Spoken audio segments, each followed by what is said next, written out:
Well, I'm out in the shop today, and the project that I want to share with you guys is this quick little line stripper. I'm re-spooling some fishing rods. I got these 3 to do, and I'll probably end up doing 4 or 5 more over there off the rack. Tearing off the old line, and I'm going to put new on. Well, if you're just doing one rod, it's not even worth fooling around with a stripper, really. I mean, you can pull it off by hand, kind of wad it up in your hands, throw it in the garbage. But since I'm going to be doing 6 or 8 of them, I want to show you guys how I put together this quick and very cheap little line stripper. So the first thing you're going to need is a canister or something to, to spool the line up on. Now this is, of course you can see this is a leftover canister from the house from some Sandy Hands. Another good alternative would be one of these Clorox wipe sort of canisters. Something kind of wide, to give yourself some play for the line to sit on. You could use, a little chip dip thing like that. It's just the diameter of these, they kind of taper, so that might cause you some problems, and also you don't have much room to work with. Something tall and large diameter.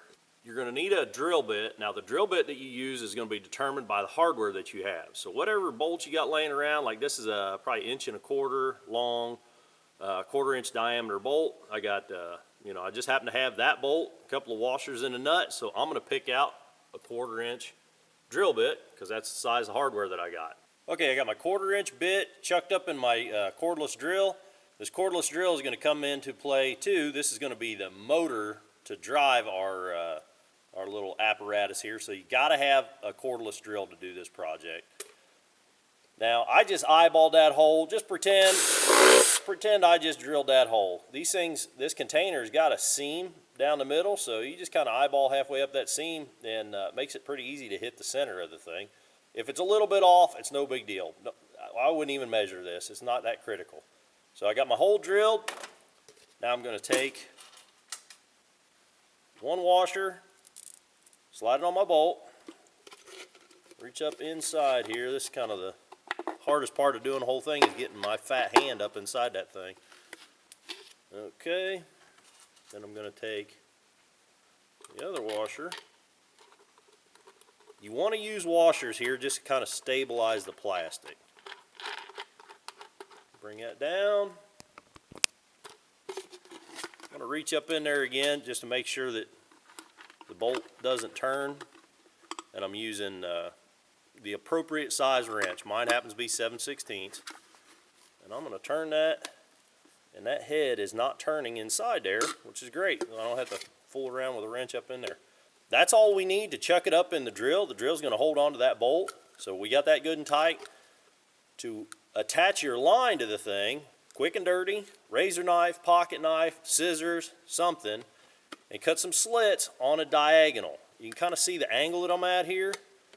So cut slits, you only need one, but you can cut them every so often and give yourself more options while you're using this thing.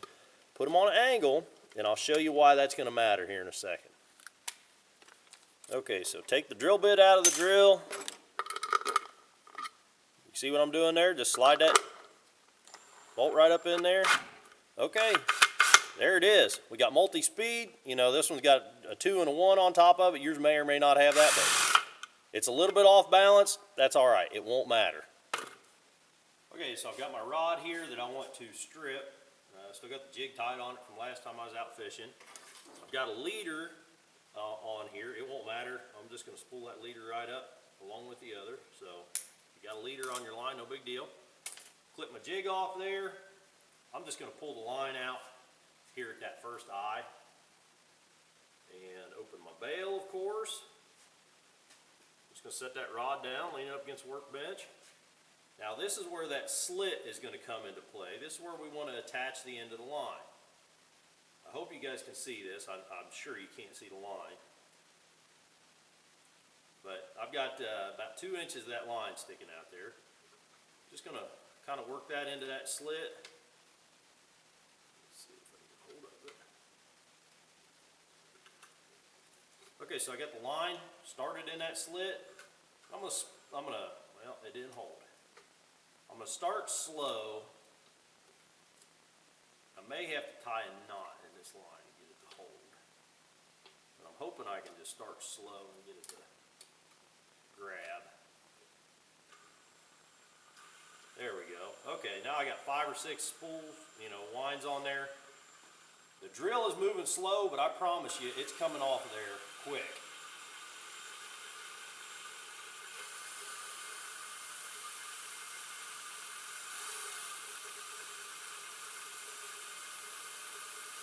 I'm watching the fishing rod because I don't want it to, suddenly jump up off the ground when it runs out of line.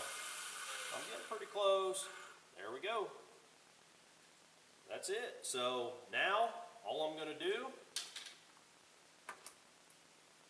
I'm going to clip that line right there. I don't have to take this line off. I can just leave this on here, go ahead and strip the rest of my rods right over top of this. That's why I put multiple slits in the end of the thing. And then when I'm done with it, I'm probably going to take my nut and bolt off of here, or hell, I could leave the nut and bolt on there and just throw the whole thing away. That way the line stays wound up. If you're really worried about, being sort of eco-friendly, you could take some tape. Once you're done, you could take some tape and wrap all around this to keep that line from jumping off. Keeps any critters that might be at the garbage dump from getting tangled up in it. I've heard that this fishing line could be a real issue, at dump sites and stuff like that. So you want to be as environmentally conscious as possible when you're doing this.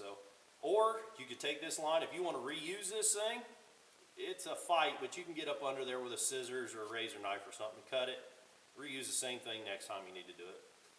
But that's it, guys. I'm going to go ahead and do the rest of these rods.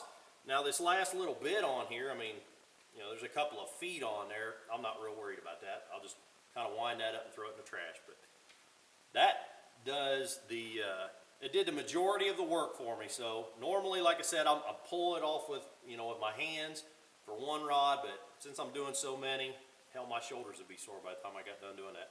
I hope I helped you with this one. If I did, click that thumbs up button. If you want to see more videos of me working on stuff out here in the garage, or we're going to be doing some fishing here real soon, click the subscribe button. You'll get to see all them videos. Until the next time, keep on tinkering.